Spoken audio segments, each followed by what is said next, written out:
This episode of the Black and White News brought to you by chocolate. Happy Friday, America.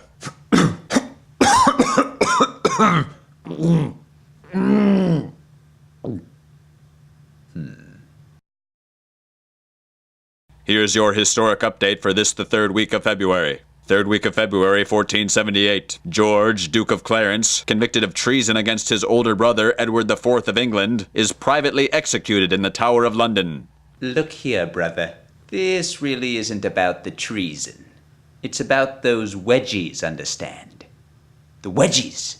Third week of February, 1930. Elm Farm Ollie becomes the first cow to fly in a fixed-winged aircraft.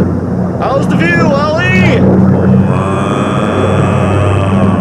Third week of February, 1933. The Blaine Act ends prohibition in the United States. Wisconsin Senator John J. Blaine wakes up 4 days later with an incredible headache. Well, that was a terrible, terrible idea. That's what's new with history. And now, for those of you who have not been paying attention to the world around you, it's time for current events. Somewhere in the depths of the Atlantic Ocean, a French submarine collides with a British submarine. Given the technologies of these advanced instruments of war, and given the supposed military intelligence of the world powers that run them, how an accident like this could have happened is anybody's guess.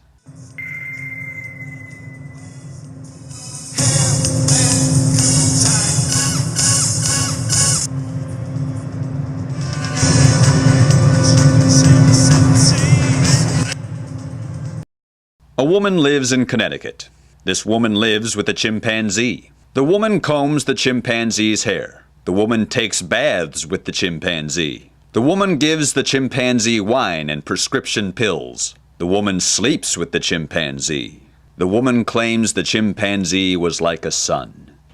The chimpanzee was 14 years old when it was shot to death by police after ripping off the face of the woman's best friend.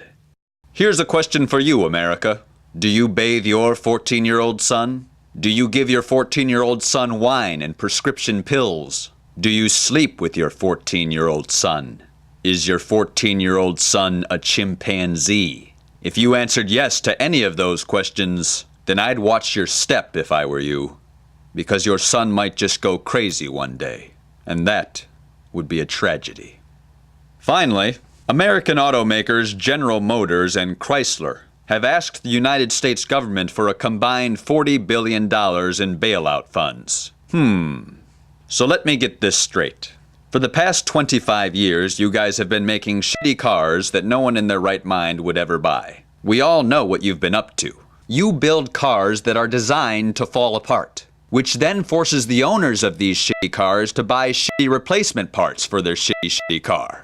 So for the last 10 years, the American public has finally caught on to your shenanigans, and we stopped buying your worthless product. And now that you are facing bankruptcy, you want us, the American taxpayers, whom you have been ripping off for 25 years, to bail out your company to the tune of $40 billion during the worst economic downturn since the Great Depression.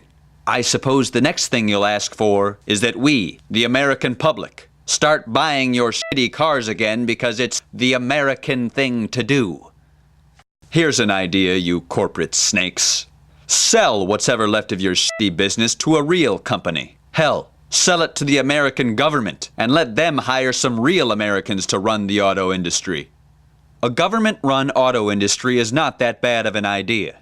That way, whenever an American car is sold, the profits will come right back to us Americans. We can use that money to fix our roads, or maybe even lower our taxes. That's socialism, you say? Perhaps. But I'll take a little bit of socialism here and there, as opposed to living in a world full of corporate snakes. I want these snakes out of my country. So pack up your suitcases full of our bailout tax money we gave you last October, and move your worthless asses to Antarctica. That's if the penguins will let you stay there, which I'm sure they won't, because you'll probably try to sell them a bunch of shitty tuxedos that will fall apart after a few months. And then I'm sure you'll ask the penguins for more money to build more shitty tuxedos. You people are a disgrace to the American name. And that's the news in black and white.